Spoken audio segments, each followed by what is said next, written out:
네, 건강매거진 일부 이번 순서는요, 질병에 대한 고민과 궁금증을 함께 해결해보는 시간입니다. 오늘 일부에서 이야기 나눠볼 주제가요, 바로 임플란트입니다. 이 자연 치아를 오랫동안 건강하게 잘 유지하려면 많은 것들이 좀 필요하지만 또 치아 건강을 생각보다 잘 지키는 것이 쉽지가 않다고 하는데요. 치아 손상과 상실을 겪었을 때 이를 대체할 수 있는 가장 좋은 방법으로 꼽히고 있습니다. 임플란트, 어떻게 하면 임플란트의 수명도 늘리고 나에게 꼭 맞는 임플란트 식립 방법을 좀 선택을 할 수 있을지 오늘 이분과 함께 알아보도록 하겠습니다. 이상민 원장과 함께합니다. 어서 오세요. 네, 안녕하세요. 네, 원장님 반갑습니다. 지난해 국내에서 병원을 찾은 환자 수가요, 가장 많은 질환이 생각과는 좀 빗나갔습니다. 감기가 아니라고요? 네, 감기보다 더 많은 질환이 치주 질환이라고 우리가 흔히 풍치라고 말하는 환자 수가 굉장히 많은데 한번 자료 보면서 설명드리겠습니다. 네. 작년도에 다빈도 상병 통계표를 보면요, 1위가 지금 치은염 및 치주 질환이 나오는데 이게 이제 아까 말씀드렸듯이 풍치라는 질환이고요. 네. 그다음에 또 내려가다 보면 치아 우식이라고 있는데 이건 충치거든요. 근데 충치. 충치는 이제 젊은 환자들이고 풍치인 치은염 치주 질환은 좀 이제 나이 드신 분들이 많이 걸리는 그런 질환이 할 수 있겠습니다. 그렇군요. 환자 수가 1,673만 명. 그러니까 급성기관지염 같은 이제 감기보다 훨씬 더 많은 환자 수를 기록을 했다고 합니다. 그만큼 이제 감기보다 흔한 치주 질환 때문에 많은 분들이 고생을 하고 계시다라고 이해를 해보시면 될 것 같은데요. 치주 질환 증상을 좀 살펴볼게요. 초기에는 뭐 크게 어떤 그 별다른 증상이 없다고 하더라고요. 네네. 이게 치주 질환의 이제 진행 과정을 약간은 좀 극단적으로 그린 모식도인데요. 네. 먼저 첫 번째 그림 보시면은 건강한 잇몸의 경우에는 이렇게 예쁜 분홍 색깔의 잇몸이고 뼈가 치아를 잘 잡아주고 있죠. 예. 근데 치은염, 경증의 이제 치주 질환이라고 할 수 있는데 이런 경우는 치석이 좀 쌓이면서 잇몸이 붓고 붉게 충혈되고 피도 나기도 하는데 이후에 이제 점점 더 심한 풍치가 진행이 되면 치주염이 진행이 되면은 그림과 같이 잇몸이 많이 붓게 되고 치조골이 다 녹아버리고 이는 멀쩡한데 이제 이가 흔들려 가지고 빠지게 되는 그런 질환이 바로 치주 질환이 되겠습니다. 네, 그러니까 1단계부터 4단계까지 단계별로 좀 지금 짚어주셨습니다. 심할 경우에 이제 이가 흔들리고 빠질 수가 있기 때문에 치아 상실의 가장 큰 원인이 되고 있다고 하는데요. 치주 질환은 방치를 해서는 안 될 것 같고요. 그렇다면 손상되고 상실된 자연치아의 기능을 되살릴 수 있는 방법 지금부터 좀 구체적으로 소개해 주실까요? 네. 자료를 먼저 보시면요. 발치타 또는 치아가 이제 상실됐을 경우에 가능한 치료 방법이 이제 보통 세 가지로 나눌 수 있는데요. 첫 번째는 임플란트, 두 번째는 브릿지, 그다음에 세 번째는 틀니인데 임플란트 같은 경우는 이제 여러분들 다 아시는 것처럼 상실된 부위에 인공적으로 인공 치근의 역할하는 이제 나사를 받고 그에다가 치아 머리를 씌워서 치아의 기능을 되살리는 것이고, 브릿지는 예전에 이제 임플란트를 할 수 없었을 경우에 치아가 상실된 부위 양쪽에 치아를 좀 삭제를 해가지고서는 걸어가지고서는 치아의 기능을 대체하는 것이라고 볼 수 있고요. 틀니 같은 경우는 이제 뭐 잇몸이나 또는 남아있는 얼마 안 되는 치아에다 걸어가지고서는 이것도 치아의 기능을 대신하는 거라고 할 수 있는데 아무래도 임플란트가 가장 자연 치아와 유사한 저장력을 가지게 되기 때문에 상실된 치아를 대체할 수 있는 방법으로 꼽히고 있습니다. 지금 이제 브릿지부터 틀니까지 세 가지 방법을 좀 차례대로 소개해 주셨는데요. 각각 방법이 갖고 있는 특징들이 있을 것 같아요. 특징들 좀 비교해서 좀 살펴볼까요? 네. 먼저 이제 임플란트 같은 경우에는 저장력이 자연 치아와 거의 비슷하다고 볼 수 있고요. 저장력이 이제 자연 치아 비슷한 이유는 치조골, 그러니까 잇몸 뼈에 바로 힘이 전달되기 때문에 자연 치아와 거의 비슷한 저장력을 나타내고, 대신에 이제 치료 기간이 조금 길죠. 3개월에서 6개월 정도. 우리가 뼈가 만약에 부러지더라도 기부스를 하고 뭐 2~3달 있는 것처럼 잇몸 뼈에다가 나사를 받게 되면은 그 잇몸 뼈와 나사가 붙는 데 걸리는 시간이 있기 때문에 치료 기간이 약간 긴 편이고요. 수명은 좀 반영구적으로 볼 수 있고요. 네. 그러니까 잘만 사용하면 좀 오래오래 사용할 수 있다라고 보면 될까요? 네. 그리고 이제 치료 비용 같은 경우는 아무래도 많이 좀 부담이 되겠지만은 수명이 아무래도 반영구적이다 보니까 오히려 더 경제적으로 볼 수도 있고요. 네. 브릿지 같은 경우에는 저장력이 이제 주변 치아를 삭제해가 좀 걸어놨기 때문에 아무래도 씹는 힘이 자연 치아보다는 조금 약할 수가 있는데 이 같은 경우는 치료 기간이 굉장히 짧습니다. 바로 그날 치과에 가서 치아를 삭제하고 네. 본 뜬 다음에 바로 나오기 때문에 한 1, 2주 안에 완성이 되고요. 수명은 한 5년에서 10년 주기로 하는데 우리가 보통 7, 8년 정도 되면은 치과에 가서 크라운을 새로 교체하는 것처럼 네. 브릿지도 그렇게 하면 되고요. 초기 비용은 비교적 저렴하다고 할 수 있고 임플란트에 비해서 틀니 같은 경우는 요즘에는 이제 많이 안 하는 추세이긴 하는데 아무래도 저장력을 잇몸 뼈로 직접 받는 게 아니고 잇몸 살로 받기 때문에 네. 씹는 힘 한 20분의 1 정도라고 하거든요. 그래서 틀니는 요즘은 뭐 많이 추천은 하지 않습니다만 그럼에도 불구하고 이제 어쩔 수 없을 경우에 틀니를 하셔야 되는데 이거는 치료 기간이 굉장히 짧아요. 바로 본터 가지고서는 네.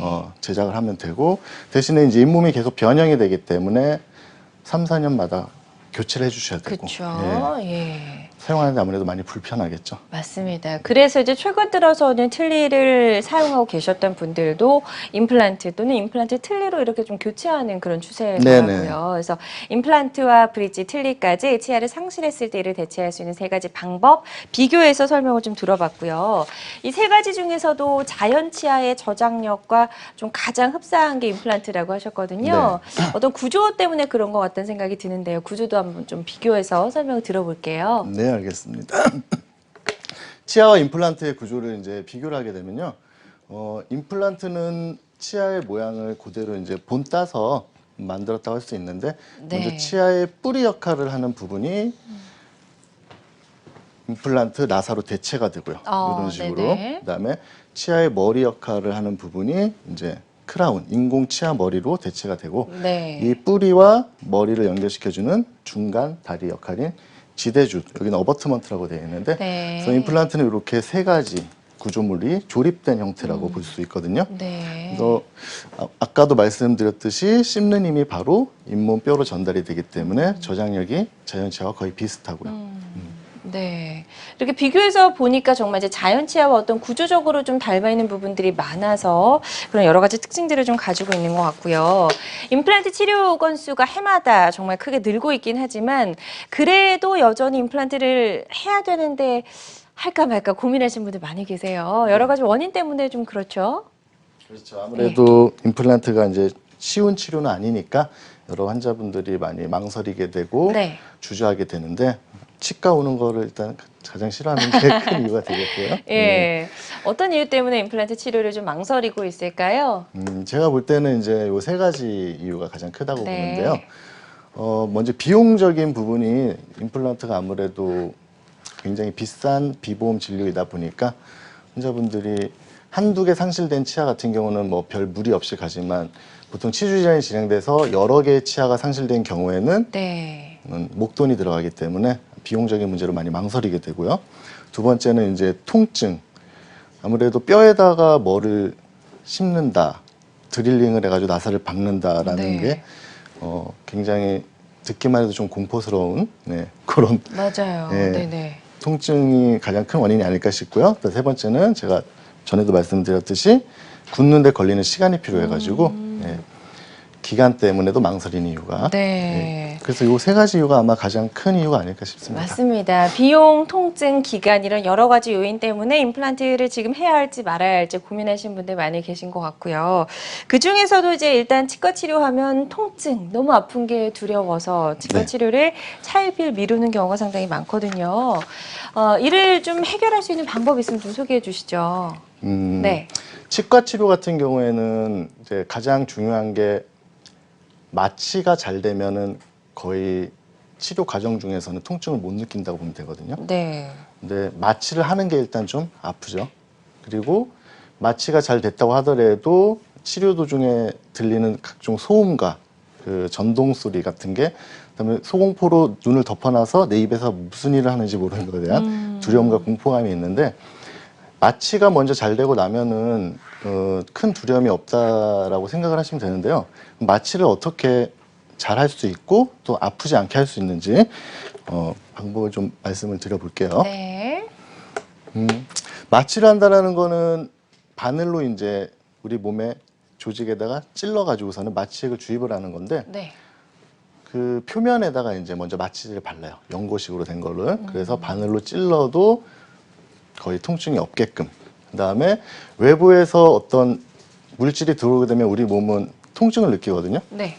그래서 우리 몸과 가장 유사한 체온인 36.5도 정도 되는 그 정도의 마취액을 만들어서, 그러니까 좀 마취액을 따뜻하게 데우는 거죠. 네. 그리고 가장 천천히 주입을 해서 외부 물질이 못 들어온다는 걸 느끼지 못할 정도로.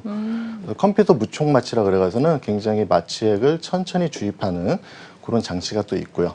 아까 말씀드렸듯이 마취액은 체온을 유지하고, 그다음에 가글 마취라 그래가지고는 또 입안에다가 가글 하는 것처럼 해서 네네. 입안 전체를 또 표면 마취를 시키고. 그래서 이런 식으로 마취를 하게 되면은 마취하면서 크게 아픈 거는 많이 줄일 수가 있다라고 볼 수 있죠. 네, 우리가 아프지 않기 위해서 마취를 하는데 또 마취하는 과정에서 통증을 느낄 수가 네. 있어서 이제 그 표면에까지 마취를 하는 다양한 방법들이 나왔다라고 설명해 주셨고, 그리고 바쁜 현대인들은 이제 시간 정말 이게 관건이거든요. 이게 몇 개월에서 뭐 길게는 1년까지도 임플란트를 완성시키는데 걸리는 시간이 긴 경우가 많은데, 그런 시간을 단축시키는 방법들도 최근 들어서 많이 나오고 있다고요? 그렇죠. 뭐 임플란트를 식립하고 난 후에 시간을 단축시키는 방법 중에서 이제 발치를 하고 나서 바로 심는 방법이 있고요. 그다음에 최근에는 이제 디지털 내비게이션 임플란트라는 방법이 있는데, 오늘은 그 두 가지 부분에 대해서 설명을 드리도록 해보겠습니다. 네. 자, 조금 간단하게 좀 짚어주실까요? 두 가지 방법.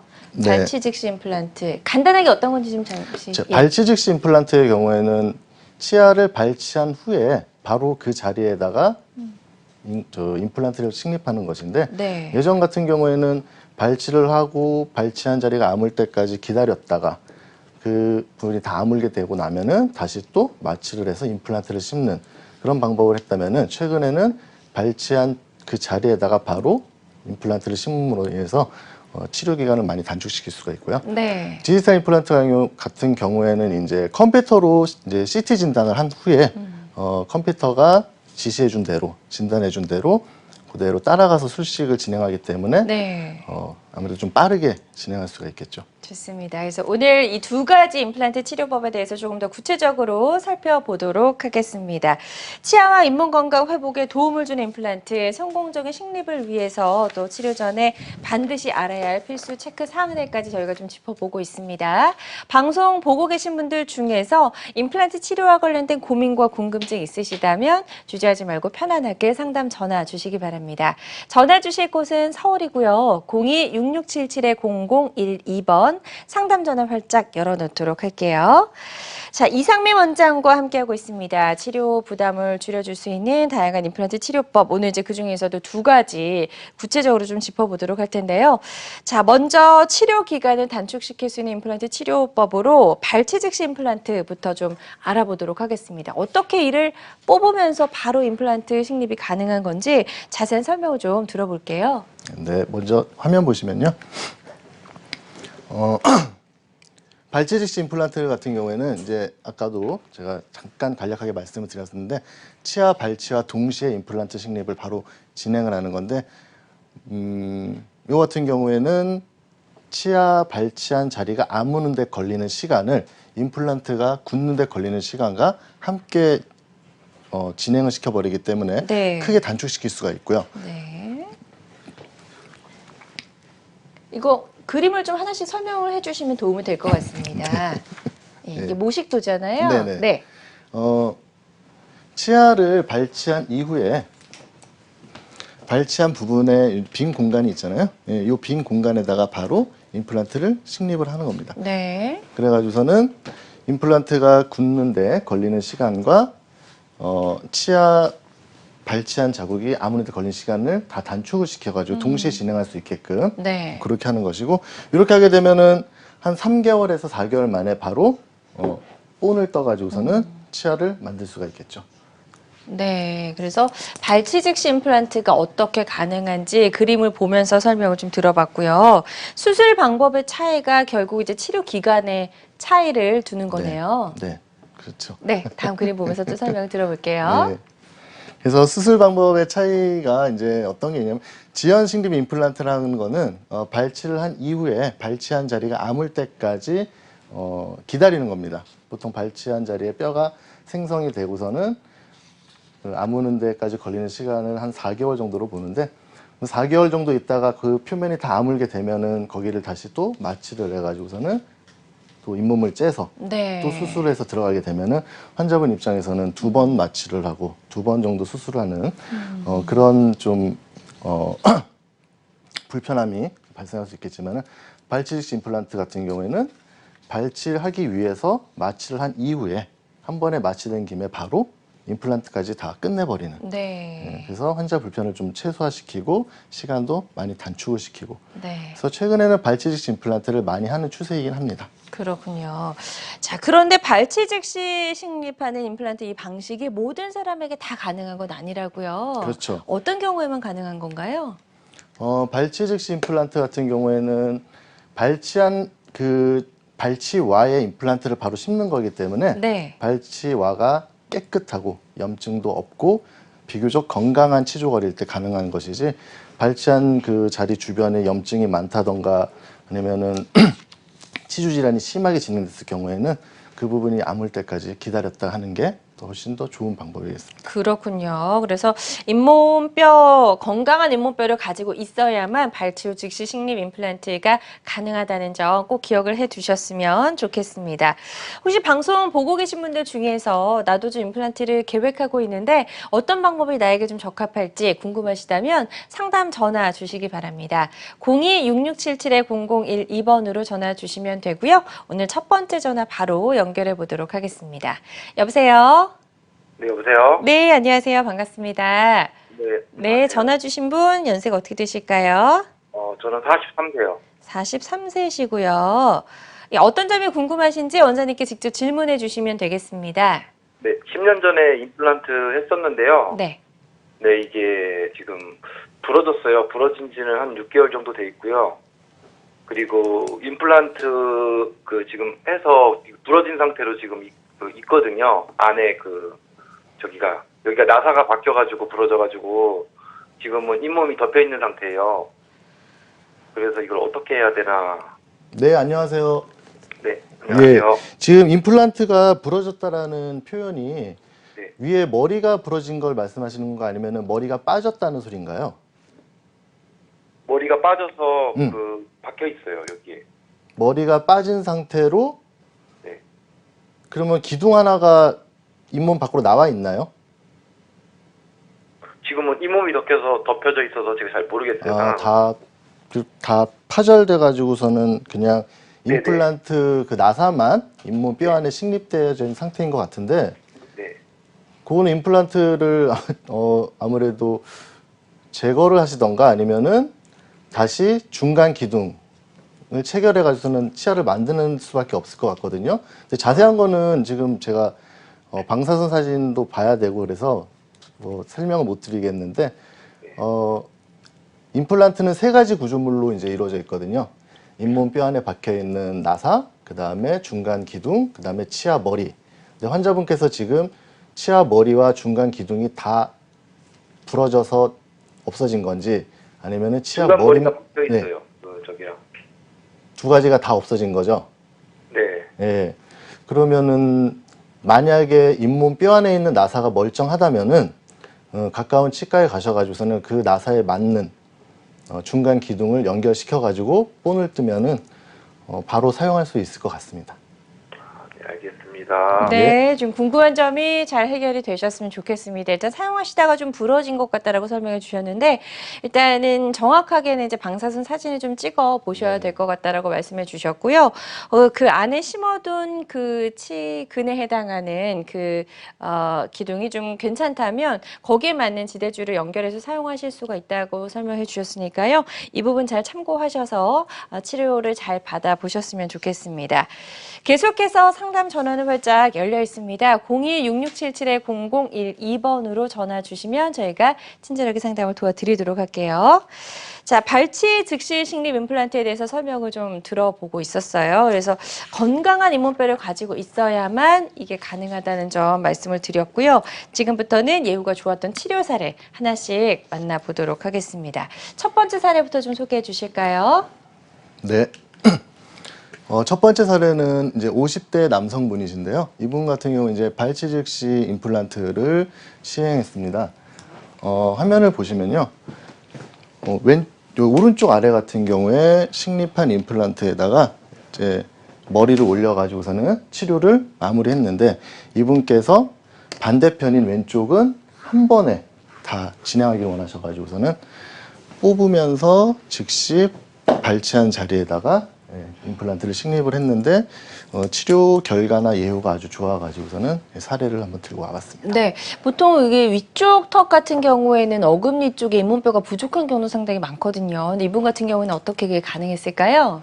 이분 같은 경우는 다행히도 위쪽 턱에 네. 뼈가 좀 충분하신 편이라 가지고 어렵지 않게 수술을 네. 했고 뽑기 전에 치아를 보면은 옛날에 한 수십 년 전에 치과가 아닌 다른 무면허 시술차에게 네. 치료를 받았다고 하더라고요. 근데 다행스럽게도 잇몸 뼈 상태는 크게 나쁘지 않고 치아 머리에 해당되는 부분만 많이 좀 썩어가지고서는 이분 같은 경우는 발치 후에 바로 심는데 큰 무리가 없어서 동시에 진행을 한 케이스입니다. 네, 그래서 50대 남성분의 발치 즉시 임플란트 치료 사례 하나 소개해 주셨습니다.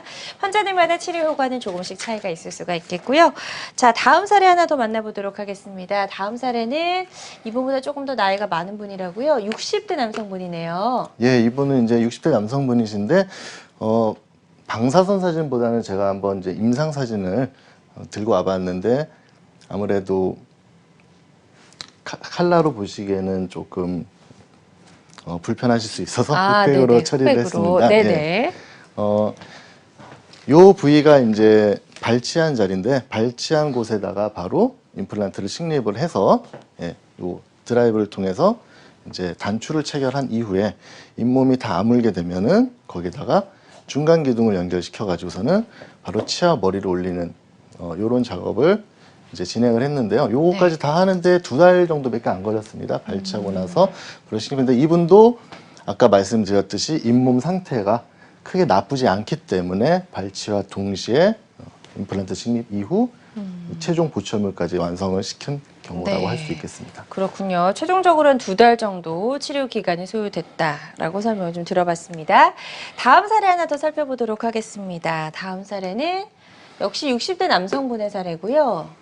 네, 이분은 이제 염증이 좀 많았기 때문에 발치 즉시 임플란트를 함에 있어서 조금 망설였던 케이스 중에 하나인데 염증이 많은 치아라고 할지라도 그 염증을 잘 제거를 하고 치조골이 비교적 많이 남아있을 경우에, 그러니까 잇몸뼈가 어느 정도 남아있는 경우에는 발치 즉시 임플란트를 하는데 큰 무리가 없습니다. 대신에 이제 뼈이식이 동반이 돼가지고 부족한 잇몸뼈를 좀 더 채워가지고서는 생성을 시켜야 되겠죠. 그래서 이 부분에 보면은 이게 이제 CT 사진인데 네. 이 부분이 움푹 패인 부분이 이제 뼈가 많이 상실된 부분이 되겠죠. 그래서 이 부위에다가 임플란트를 이렇게 식립을 해가지고서는 머리까지 다 완성시킨 이런 케이스가 되겠습니다. 네, 그래서 염증이 있었던 경우였고 뼈이식과 함께 이제 임플란트 식립을 했던 그런 사례까지 소개해 주셨습니다. 환자들마다 치료 효과는 조금씩 차이가 있을 수가 있겠고요. 앞서 사례에서 임플란트 식립을 할 때 뼈이식이 동반되는 경우도 있다라고 말씀해 주셨거든요. 뼈이식이 필요한 경우 몇 가지 좀 짚어주실까요? 예, 뼈이식이 필요한 경우는 뼈를 이식한다는 소리는 이제 인공뼈를 저희가 부족한 우리 몸의 신체 부위에다가 이제 집어넣음으로써 이식을 함으로써 보강을 하는 작업이라고 하는데 우리 몸은 발치가 된 이후에 잇몸뼈 또는 치아가 상실됐을 경우에 그 잇몸뼈는 기능을 하지 않기 때문에 점점 더 위축이 되고 수축이 됩니다. 네. 비교해서 표현하자면은 만약에 팔에다가 기부스를 하고 있을 때 2-4달 지나면 팔이 얇아지는 것처럼. 쓰지 않는 부위는 이제 위축이 되고 쪼그라들게 되는데 네. 치아가 상실된 경우에는 저장력이 그 잇몸뼈에 가해지지 않기 때문에 치조골, 잇몸뼈가 이제 위축이 돼가지고 이런 식으로 되게 얇아지게 되죠. 근데 이 얇은 상태에다가는 임플란트의 직경이 이제 한 4mm 정도 되는데 그게 이제 들어갈 수 없게 되는 경우가 있어서 인공적으로 치조골을 확장시킨 그 자리에다가 인공뼈를 이식을 해가지고 임플란트가 충분히 들어갈 수 있는 공간을 만드는 것이죠. 네. 그래서 이제 뼈 이식이 필요한 경우 설명을 좀 들어봤고요. 뼈 이식 시술 중에서도 좀 난이도가 높은 시술이 있다고요. 예, 이제 요거 같은 경우는 아래턱뼈를 이제 모식도로 그린 건데 위턱뼈 같은 경우에는 코 옆에 양쪽 코 옆에 보면은 이제 공기 주머니가 있습니다. 상악동이라고 치과에서는 부르는데 네네. 이비인후과에서는 여기 이제 부비동이라고 부르기도 하고요. 여기에 염증이 차게 되면은 그 염증이 코로 나와서 우리가 축농증 또는 비염이라고 하는데 네네. 이 상악동이 모든 환자들마다 이제 해부학적 구조가 다르기 때문에 크기도 제각각이고 모양도 제각각인데 너무 큰 상악동을 가진 환자인 경우에는 임플란트를 만약에 심게 되면은 임플란트가 이 상악동 안으로 쏙 빠지게 되겠죠. 그렇군요. 예. 그래서 상악동 거상술이 필요한 경우 좀 그림으로 살펴볼게요. 아까도 말씀드렸듯이 네. 상악동이 너무 큰 환자인 경우에는 임플란트의 길이가 한 10mm 정도 되는데 보통 네. 8mm에서 10mm. 예. 그 긴 임플란트가 들어가기에는 공간이 부족해서 우리가 인위적으로 이 상악동의 막을 들어 올린 자리에다가 인공뼈를 이식을 합니다. 그래서 인공뼈를 이식을 해서 이 인공뼈가 나의 뼈로 대체가 되면서 충분한 공간을 확보하게 되면은 이제 이 자리에다가는 10mm 정도 되는 임플란트를 심는데 큰 무리가 없겠죠. 그래서 상악동 거상술 같은 경우는 좀 일반적으로 어려운 난이도의 수술이라고 할 수 있겠죠. 네, 그렇군요. 자, 상악동 거상술 설명까지 쭉 들어봤습니다.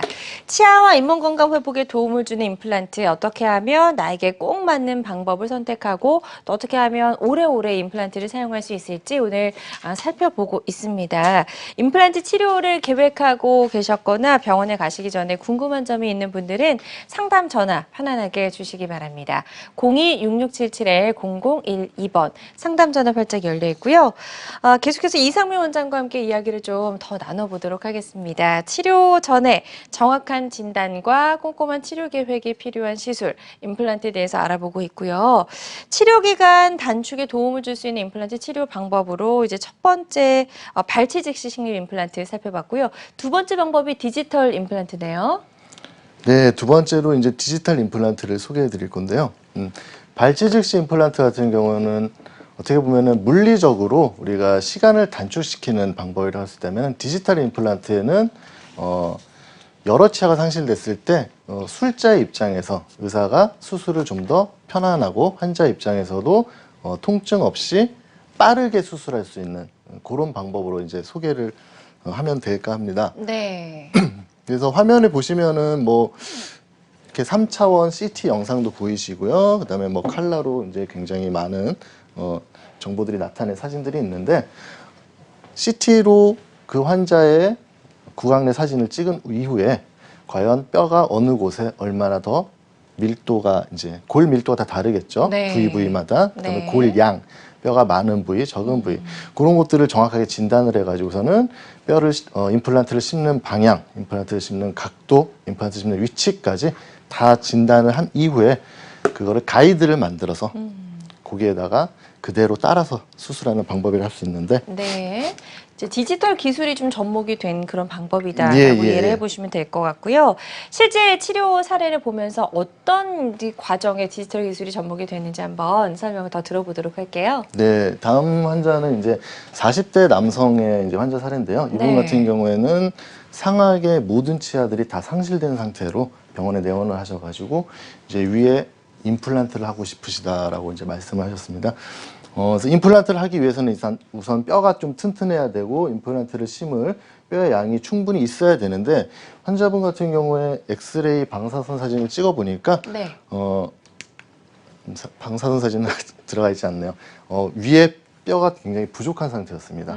아까도 말씀드렸던 그 상악동이라고 하는 부분도 다른 일반적인 보통 환자들보다 굉장히 커가지고 네. 임플란트가 들어갈 자리가 찾기가 되게 힘들 정도로 상악동이 엄청 좀 큰 경우였고, 그래서 상악동 거상술을 한다고 하더라도 거상된 상악동 그 안에다가 이식한 인공뼈가 과연 다 내 뼈로 될지에 대해서도 의문이 있었고, 일반적으로 인공뼈를 이식하게 되면 그 중에 한 70% 정도만 내 뼈로 대체가 되고 나머지는 그렇죠. 배출해 버리거든요, 우리 아. 몸이. 예. 그래서 상악동 거상술에서도 좀 힘들었고, 그다음에 기준점이 없기 때문에 네. 예를 들어서 송곳니 자리, 그다음에 앞니 자리, 어금니 그렇죠. 자리에 대한 이게 기준이 전혀 없이 치아가 그냥 하나도 없기 위턱에 때문에. 아무것도 없는 예. 자리다 보니까 수술하기 굉장히 어려운 케이스였는데, 네네. 다행히 이제 디지털 임플란트를 추천을 이제 환자분한테 드려보니까 환자분께서 흔쾌히 네. 예, 그렇게 하시겠다고 하셔가지고서는 수술을 비교적 쉽게 했던 케이스입니다. 네. 지금 이제 어떤 걸 좀 착용을 하고 계시네요, 예. 위턱에. 진단을 다 이제 완료한 이후에 3차원 CT 영상을 통해서 진단이 다 끝난 이후에 만들어 온 제작된 스턴트라고 하는 이제 입안에 끼는 장치물인데, 네. 이 장치물에 이제 이렇게 구멍이 뚫려 있습니다. 이 구멍이 뚫린 곳에다가 임플란트를 심으라는 그런 표시인데, 제가 하는 거는 이 구멍에다가 그대로 드릴링만 함으로써 다른 뭐 잇몸을 절개한다던가 뭐 나중에 꼬맨다던가 이런 거 전혀 없이 드릴링만 쭉쭉쭉 함으로 인해 가지고서는 굉장히 빠른 시간 내에 원하는 위치에다가 정확하게 임플란트를 심을 수 있는 그런 네. 시술 방법이었습니다. 그렇군요. 그 식립할 위치를 알려주는 가이드가 있기 때문에 무엇보다 그렇죠. 치료하는데 좀 수월할 수가 있었고요. 다음 그림 하나 더 볼게요. 예. 예. 그래서 이 환자 같은 경우에 이 아무것도 없는 위턱에다가 이제 임플란트를 심었는데, 방사선 사진을 보시게 되면은 뼈가 있는 부위에다가 심으라고서는 이렇게 지정을 해준 네. 케이스가 되겠습니다. 그래서 네. 심어놓은 임플란트는 굉장히 이제 예후가 좋게 잘 굳었고, 보시면은 이쪽에 듬성하게 크게 이제 비어 있는 부분이 있는데, 네네. 여기는 임플란트를 못 심는 부위예요. 아, 응, 그러군요. 너무 상악동도 크고 예. 뼈도 없고 뼈 이식을 부족해서. 해도 뼈가 생성이 되지 않기 때문에 그렇군요. 그래서 요렇게만 해도 이제 충분히 네. 위에 모든 상실된 치아를 다 회복을 할 수 있었기 때문에 네네. 이렇게 치료를 마무리한 케이스입니다. 그렇군요. 그래서 디지털 임플란트 방식으로 치료를 했고, 그렇게 해서 예후가 좋았던 그런 사례를 하나 살펴봤습니다. 환자들마다 치료 효과는 조금씩 차이가 있을 수가 있겠고요. 방송 보시면서 궁금한 점 생기셨다면 주저하지 말고 편안하게 상담 전화 주시기 바랍니다. 02-6677-0012번으로 전화 주시면 되겠고요. 다음 전화 하나 더 연결해 보도록 하겠습니다. 여보세요? 여보세요? 네, 안녕하세요. 반갑습니다. 네, 네, 전화 주신 분 연세가 어떻게 되실까요? 50대고요. 50대시고요. 어떤 네. 점이 궁금하신지 원장님께 질문해 주시면 되겠습니다. 네, 안녕하세요. 안녕하세요. 제가요. 네. 그 왼쪽 아래쪽에 두 번째 어금니를 좀 뺀 지가 꽤 오래됐거든요. 근데 임플란트를 심으려고 갔더니 이게 치아가 이렇게 뭐라 그러죠? 이게 밀려가지고 임플란트를 심기가 어렵다 그래서 혹시 방법이 없을까 하고 좀 여쭤보려고 전화드렸거든요. 왼쪽 아래 두 번째 어금니라 하면 끝에서 두 번째 어금니 말씀하시는 겁니까? 네네네네. 끝에서 두 번째 어금니가 빠졌고 가장 네. 끝에 어금니는 지금 현재 있는 상태인데 네. 그 어금니가 누웠다는 소리죠? 예, 이렇게 밀려가지고 치아가 이렇게 임플란트 심으면 공간이 있어야 된다 그쵸, 그러더라고요. 그쵸. 그래서 공간이 부족해서 예. 좀 심기 어렵다 그러는데 이게 방법이 없는지 좀 궁금해서요. 만약에 그 누워진 치아가 튼튼하거나 또는 뭐 충치도 없고 깨끗하다면은 상관이 없지만은, 만약에 충치가 있다거나 치주 질환이 있는 경우에는 그 누운 치아도 같이 발치를 하는 게 더 나은 케이스가 아닐까 싶거든요. 그러니까 치아가 많이 그러면- 누웠다는 소리는 이제 잇몸뼈가 많이 이제 상실됐다는 소리거든요. 충치가 있거나 그렇지는 않은데. 예. 그래서 그러면 그거를 안 뽑고 심을 수 있는 방법은 없나요? 안 뽑고 심으려면은 교정적인 힘으로 그 치아를 다시 세워야 돼요. 아. 그러니까 그럼 그 치아가 만약 교정을 건강하다면은.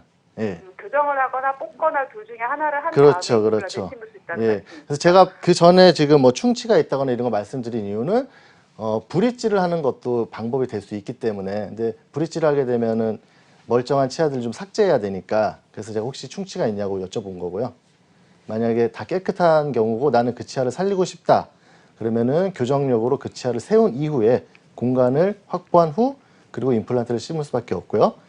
그게 아니고 이 치아가 뭐 치주 질환이 있다던가 치주염이 있다던가 할 경우에는 어차피 오래 못 쓰니까 그 치아도 같이 발치를 해가지고서는 심는 게 더 나을 수도 있고요. 네, 좋습니다. 그래서 이제 두 가지 방법, 교정을 해서 같이 임플란트를 심는 방법이 있겠고요. 그렇지 않고 치주 질환이 있다면 그 이도 역시 발치를 하고 이 임플란트를 식립하는 방법을 권해주셨습니다. 가까운 치과에서 한번 잘 상담을 받아보시고 치료 계획 세우시는데 도움이 되시길 바랍니다. 자, 저희 임플란트에 대해서 이야기를 좀 나눠보고 있습니다. 계속해서 궁금한 점 생기셨다면 02-6677-0012번으로 전화 주시면 되겠고요. 저희가 이제 디지털 임플란트 치료 과정을 조금 이제 설명을 좀 들어봤는데요. 네. 잇몸을 절개하는 그 과정이 안 보이네요. 예. 예. 우리가 이제 전통적으로 일반적으로 수술하는 방법은 잇몸을 먼저 절개를 한 이후에 절개한 잇몸을 활짝 열어가지고 뼈를 본 후 그 뼈의 상태, 그다음에 뼈의 모양, 골 밀도 등을 이제 체크하면서 임플란트를 식립하는 게 일반적으로 하는 임플란트 수술 방법이었다면 네. 디지털 임플란트는 의사가 그거를 볼 필요가 없이 컴퓨터 장비로 다 진단을 내렸기 때문에 컴퓨터가 알려주는 대로 이 부위, 이 부위에다가 심어라 라고 체크를 해주잖아요. 거기에다가 바로 심기 때문에 잇몸을 절개할 필요도 없고 잇몸을 절개할 필요가 없다 보니까 다시 꼬맬 일도 없고요. 그다음에 뭐 실밥을 불러 병원을 내원할 일도 없고 네. 예, 아무래도 환자 입장에서 훨씬 더 편한 수술이 되겠죠. 그러다 보니까 뭐 당연히 치료 기간에 있어서도 절개했을 때와 비교했을 때는 그렇죠. 조금 더 단축이 될 수 있을 것 같은데요. 치료 기간 단축 그리고 비절개로 출혈과 통증을 최소화하는 데 도움을 줄 수 있는 디지털 임플란트 방법 살펴보고 있습니다. 이 디지털 임플란트 방식이 갖고 있는 특징들 좀 짚어볼까요? 예, 디지털 임플란트 같은 경우에는 비교적 편안한 치료가 가능하고요. 편안한 치료라 하면 아까도 말씀드렸듯이 잇몸을 절개한다던가 외과적으로 필요 이상의 환자한테 출혈을 야기하거나 통증을 야기하는 그런 시술을 안 해도 된다는 소리고요. 네네. 그다음에 전신질환 환자도 가능하고요. 그다음에 채소 절개로 아까 말씀드렸듯이 통증을 많이 저하시킬 수가 있고요. 빠르게 일상생활에 복귀할 수 있는 게 디지털 임플란트의 특징이라고 할 수 있겠습니다. 네.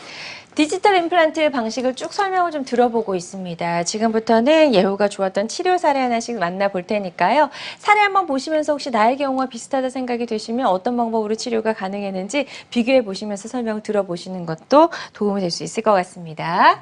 자, 사례 하나 소개해 주실까요? 예. 다음 환자 같은 경우는 이제 60대 남성인데요. 네. 예, 위턱의 왼쪽에 앞니부터 송곳니, 작은 어금니까지 다 상실된 상태로 저희 치과에 내원하셨던 환자분이십니다. 상실된 상태로 시간이 좀 지나고 또 앞니도 보게 되면은 모양이 많이 치아가 닳고 깨진 부분도 있고 이 환자의 경우 이제 디지털 임플란트 방식으로 컴퓨터로 어디에 심을지 정확한 위치를 잡은 후에 3개의 임플란트를 심음으로 인해서 네. 상실된 모든 부위를 회복을 했는데요. 다음 사진을 보시게 되면 아까 말씀드렸듯이 3개의 임플란트 심은 자리가 여기라면은 그 자리를 다 이제 치아 머리를 올렸을 때 그래서 전 사진과 이후 사진을 보게 되면은 깨끗하게 치료가 된 것을 볼 수 네, 있겠습니다. 이분 같은 경우는 잇몸이 좀 많이 퇴축이 된 상태셨네요. 제 이쪽에 잇몸도 비해서는, 예, 네. 잇몸도 많이 올라가 있었기 때문에 네네. 예, 뭐 치아 머리가 좀 길게 나와서 이걸 심미적으로 좀 균형을 맞추기 위해서 오른쪽에 잇몸을 인위적으로 성형을 통해 가지고서는 올렸습니다. 그렇군요. 예, 올려가지고 예. 왼쪽 라인과 맞춰서. 그렇군요. 그래서 이제 상하 위턱 왼쪽의 앞니가 상실된 경우 디지털 임플란트 치료를 받은 그런 사례를 저희가 만나봤습니다. 두 번째 사례 또 하나 살펴보도록 하겠습니다. 이분 예. 같은 경우는 이가 좀 많이 없으신 상태셨네요. 예, 40대 여성 환자분이신데 네네. 처음 왔을 때 다음과 같은 치아 상태로 왔습니다. 네. 밑턱에는 치아가 4개, 5개밖에 없고 아래 같은 경우에는 치아가 이제 치주염이 너무 심해가지고 뼈 안에 치아가 묻혀 있는 게 아니고 잇몸 살에 붙어서 있을 정도로 둥둥 떠 있는 게 보이시죠? 그래서 네. 이분 같은 경우는 어쩔 수 없이 윗턱에는 싹 다 발치를 해야 됐고 예. 아래에도 어금니 부위에 상실된 거에는 다 임플란트를 심으셔야 되는데 개수가 굉장히 많다 보니까 네. 그다음에 또 윗턱 같은 경우는 모든 치아를 발치하게 됨으로 인해서 기준점이 사라지고 그다음에 시술하는데도 조금 더 복잡한 방법이었기 때문에 네. 디지털 임플란트를 통해 가지고 내비게이션 임플란트라고도 하는 말 그대로 이제 어디에 심을 것을 컴퓨터를 통해서 먼저 지정을 한 이후에 심었던 케이스라고 할 수 있습니다. 네, 좋습니다. 40대 여성분의 그런 사례를 저희가 만나봤습니다. 환자들마다 치료 효과는 조금씩 다를 수가 있겠고요. 다음 사례 하나 더 만나보도록 하겠습니다. 여러 개의 임플란트가 이제 식립이 됐던 그런 사례라고 되어 있는데요. 예.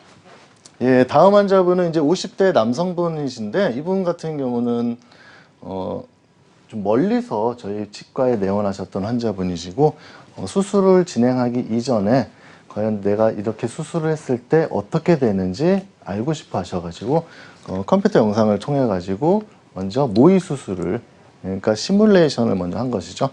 상실된 치아 부위에 임플란트가 어떻게 들어갈 것인지, 어떤 종류의 임플란트가 몇 미리짜리 또는 직경이 얼마짜리가 어느 깊이로 어떻게 심겨질 것인지를 3차원 영상 뼈를 통해 가지고 미리 보여드린 이후에 이 위치에 정확하게 식립할 수 있도록 네. 설명을 해서 수술을 한 케이스인데 네. 수술 이후에 정확하게 임플란트가 들어간 거를 다시 나타낸 사진입니다. 네. 아까 전에 모의 수술과 정확한 위치에 그대로 심어진 게 볼 수가 있겠죠. 그렇군요. 그래서 모의 수술 후에 또 이렇게 여러 개를 식립하다 보니까 뭐 기존에 있었던 오차들을 좀 줄일 수 있다는 게 또 특징이 될 수가 있을 것 같습니다. 디지털 임플란트 치료 사례 살펴봤습니다. 환자들마다 치료 효과는 조금씩 다를 수가 있겠고요. 방송 보시면서 궁금한 점 생기셨다면 상담 전화 주시기 바랍니다. 02-6677-0012번 상담 전화 활짝 열려 있고요. 다음 전화 바로 연결해 보도록 하겠습니다. 여보세요? 네, 네, 안녕하세요. 반갑습니다. 네. 전화 주신 분 연세가 어떻게 되실까요? 94세. 94세시고요. 네. 예. 어떤 점이 궁금하신지 원장님께 직접 질문해 주시면 되겠습니다. 제가 이제 네, 안녕하세요, 어머니. 예. 네, 어디가 골다공- 궁금하시죠? 골다공증이 있다 그러거든요. 예? 골다공증이 있으시고요. 아, 예, 골다공증이요. 조금 치료도 주사도 받고 그랬는데,